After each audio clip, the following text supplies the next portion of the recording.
द्रौपदी मना कर दिए कि हम चोरी नहीं करेंगे। आप भक्त के लिए सुने हैं कि अपना नियम तोड़ देते हैं, तो आप तोड़ दीजिए आज, क्योंकि आपके बारे में भक्त लोग गाते हैं कि प्रबल प्रेम के पाले पर के हरि को नियम बदलते देखा, हरि को नियम बदलते देखा। अपना मान चले चल जाए, अपना मान चले चल जाए, अपना मान न अपना मान न चले देखा,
अपना मान न आप हैं अमलेश चौधरी। अमलेश चौधरी के सुपुत्र राम कुमार और राम कुमार जी के स्वजन से 51 रुपए के भेंट नगर टोली से प्राप्त हो रहा है। जय हो अवधेश जी। भगवान अमलेश जी, भगवान आप पर कृपा करे, आप सपरिवार आनंद जीवन यापन करिए।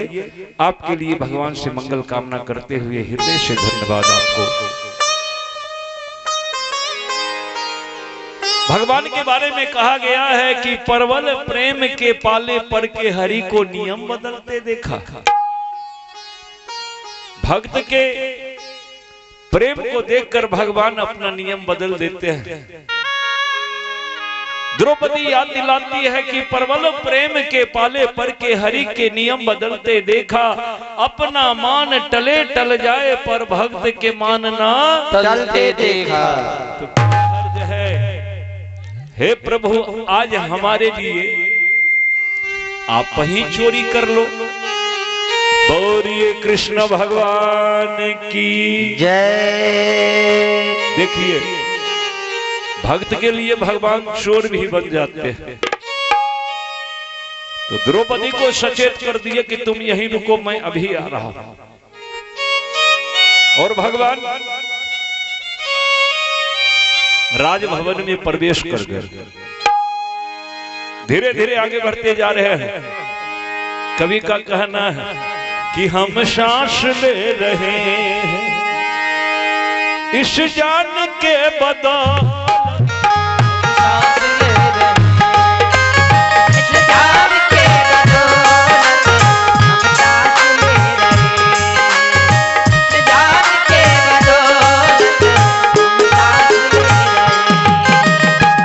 सांस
द्रौपदी भगवान के बदौलत देखिए चोरी करने से बच गई, और द्रौपदी के लिए हमारे कन्हैया चोर बन करके भवन में प्रवेश कर गए। आहा,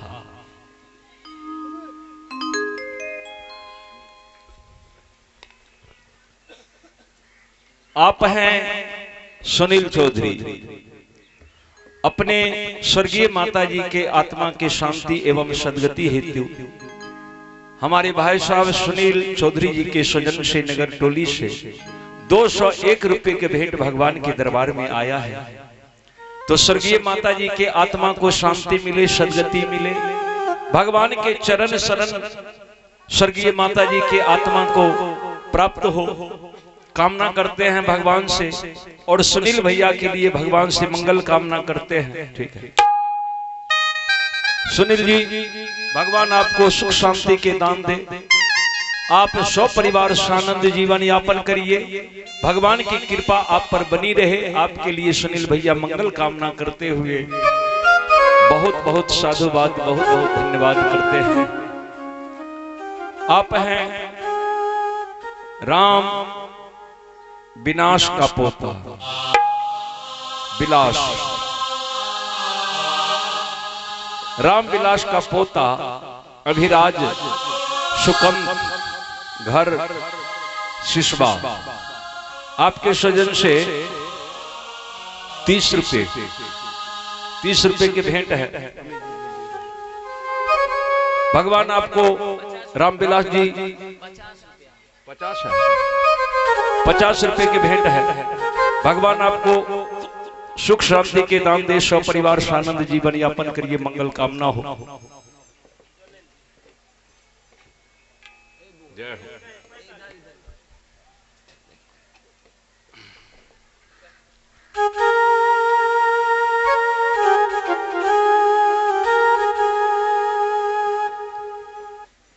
आप हैं श्री मुखराम चौधरी, और आपके पोता अमर प्रियांशु राज 51 रुपए के भेंट है। भगवान आप पर कृपा करे, सौ परिवार आनंद जीवन यापन करिए, मंगल कामना करते हुए बहुत बहुत बहुत धन्यवाद।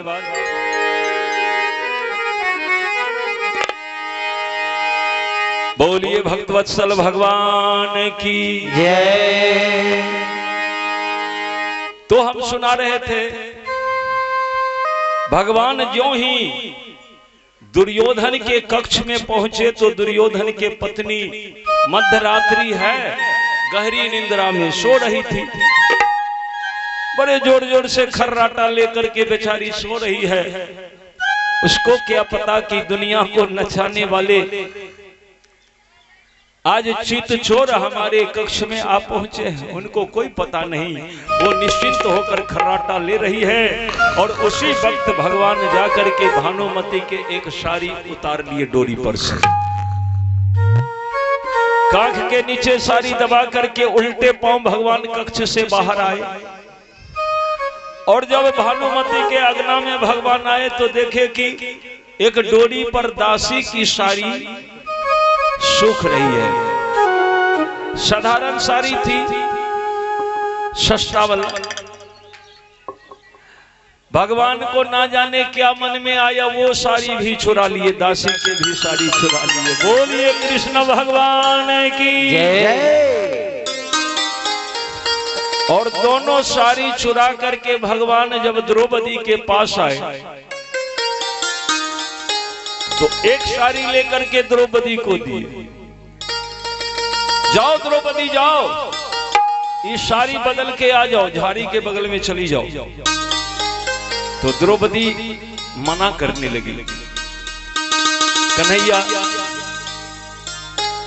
दूसरे के तन के ऊपर वाला वस्त्र कभी नहीं पहनना चाहिए, दोष लगता है। हमारे पास फटे वस्त्र हैं, उसी को हम साफ सुथरा करके पहन ले तो लज्जा नहीं आती, दोष नहीं लगता। लेकिन यदि दूसरे के वस्त्र चुरा कर पहना गया तो उसमें दोष लगता है। और आप मेरे मालिक होकर के, जगत के ठाकुर होकर के दूसरे के वस्त्र चुरा कर लाए हो और हमें पहनने के लिए दे रहे हो, ये उचित है क्या कन्हैया? बोलो। भगवान मुस्कुरा दिए, कन्हैया मुस्कुरा दिए और कन्हैया मुस्कुरा कर कहने लगे कि द्रौपदी भूल गई, अरे तेरे पति के प्राण संकट में पड़ा है, आधी रात गुजर गई, सिर्फ आधी रात बची है और तू हमसे बहस कर रही है। हाँ, तुम्हारा बात बिल्कुल सही है कि दूसरे के वस्त्र नहीं चुराना चाहिए, वस्त्र चुरा कर नहीं पहनना चाहिए, लेकिन एक बात मैं बताऊं द्रौपदी, क्या यदि किसी के वस्त्र पहन लेने मात्र से और किसी के प्राण बच जाता है तो बोलो द्रौपदी ये धर्म है कि अधर्म है? द्रौपदी चुप हो गई, क्योंकि किसी के भी प्राण की रक्षा आप किसी तरह से कर दो, उसके प्राण बचा दो तो उसमें पुण्य है, यही धर्म है। और इसीलिए द्रौपदी हमने साड़ी चुराया कि ये साड़ी चुराने से तेरे पति के प्राण बच जाएगा, और तुम मना करती हो कि नहीं पहनेंगे। अगर ये साड़ी नहीं पहनोगी तो तेरे पति का प्राण नहीं बचेगा। जानती हो क्यों? तो हमें कौरवों के टोली में जाना है और कौरवों के टोली में जाएंगे और तुम यदि अपने वेशभूषा में जाओगी तो सब तो पहचान जाएंगे कौरव दल के सेना कि द्रौपदी आई है, द्रौपदी आई है, हल्ला हो जाएगा और हमारा योजना बिगड़ जाएगा। देखिए भगवान समझा दिए तो द्रौपदी साड़ी लेकर के चली गई और एकांत में झाड़ी के बगल में जाकर के साड़ी बदल लेती है। तब तक में भगवान भी पीतांबरी धारण जो किए हैं उसी के ऊपर में उन्नौड़ी वाला साड़ी पहन लेते हैं। साड़ी पहनकर घूंघट काट करके बीच मार्ग में कन्हैया खड़े हैं और जो ही उधर से द्रौपदी आती है तो द्रौपदी कन्हैया को देखकर डर जाती है। जानते हैं क्यों? इसलिए कि द्रौपदी को लगा कि ये हो न हो कहीं हस्तिनापुरी के कोई नारी हो, बीच मार्ग में खड़ी है, वहां जाऊंगी वो पहचान लेगी, क्योंकि वो पूछ देगी कि कौन हो, और ज्यों ही मैं बोलूंगी तो वो पहचान जाएगी कि ये तो द्रौपदी है, फिर तो हल्ला हो जाएगा कन्हैया कहां गया। नजर दौड़ा दौड़ा करके द्रौपदी चारों तरफ कन्हैया को ढूंढते हैं लेकिन कन्हैया नहीं मिल रहा है। द्रौपदी सहम गई कि हो गया, अब मैं पकड़ी गई। द्रौपदी घबरा गई, कांपने लगी डर से। तभी भगवान घूंघट के अंदर से आवाज दिया, द्रौपदी। जो ही कहा द्रौपदी तो द्रौपदी कन्हैया के चरण में जाकर गिर गई। नौड़ी के साड़ी देखकर द्रौपदी के आंख में आंसू आ गया। कहा, कन्हैया तुम्हें साड़ी पहनना था, अगर साड़ी ही पहनने की शौक लगी थी तो एक बार तो कह देते, देखिए हमारी साड़ी है, अपने बहन की साड़ी पहन लेते तो। लेकिन ये क्या, ये दासी के साड़ी पहन करके तुम खड़े हो गए। बोलो ये सब क्या हो रहा है? भगवान कहे, कब कहां कौन किस लिए। बोलिए कृष्ण भगवान की जय। भगवान कहे कि द्रौपदी फिर तुम बात कर रही हो, अब बीच में कहीं आ गया कब कहां कौन किस लिए, तब क्या होगा? तेरे पति के प्राण संकट में पड़ जाएंगे। द्रौपदी चुप हो गई। ओ याद आया, इसी बीच आप हैं ललन चौधरी मधेपुरा से, और ललन चौधरी जी के स्वजन से ये 50 रुपए के भेंट मधेपुरा से आया है। भगवान आपको सुख शांति के दान दे, सौ परिवार से आनंद जीवन यापन करिए। ललन जी मंगल कामना करते हुए भगवान कहे कि चलो द्रौपदी, चलो चलो, समय बहुत कम है। जो ही 2 कदम आगे बढ़ी तो भगवान को ध्यान आया, द्रौपदी रुको। अब क्या हुआ? भगवान कहे कि ये पैर में जो जूती पहनी हो, जूती, ये जूती खोल कर लाओ। क्या? हाँ हाँ लाओ ना। द्रौपदी कही कि कन्हैया बहुत हो गया, अब बताओ ये मेरे पैर के तुच्छ जूती है, जूती जूती, और तुम कह रहे हो कि लाओ हमारे हाथ में। तो मैं इतने पापनी हो गई कि अपने पैर के जूती अपने मालिक के हाथ में दे दूं? नहीं कन्हैया नहीं, ये हमसे नहीं हो सकता। अपने मालिक के हाथ में ये जूती थमा दूं मैं? भगवान कहे कि द्रौपदी समय बहुत कम है,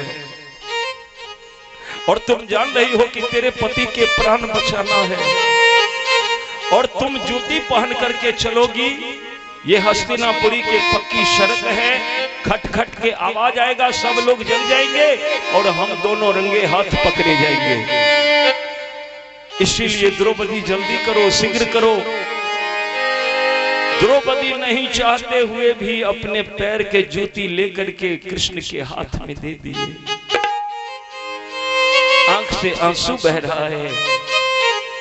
भगवान वो जूती अपने पीतांबरी में समेटकर कांख के नीचे लेकर के दासी बनकर के द्रौपदी के साथ चले हैं। सज्जनों, ये किस लिए हो रहा है? तो द्रौपदी के भाव के बस ये सब हो रहा है। द्रौपदी से भाव ही इतना मिलता है भगवान को कि भगवान सब कुछ भूल जाते हैं। आप हैं सौगारथ चौधरी और आपके पोता राजकुमार राजीव कुमार सिसवा से 51 रुपए के भेंट है। भगवान आपको सुख समृद्धि के दान दे। सौगारथ चौधरी जी, आप सब परिवार सानंद जीवन यापन करिए, भगवान से कामना करते हुए सुना रहा हूं।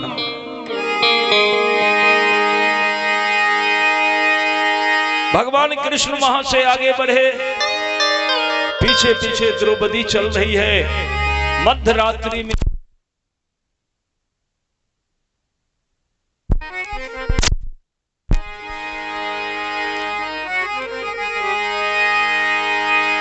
बोलिए भक्त वत्सल भगवान की जय। मध्य रात्रि में फिर वहां से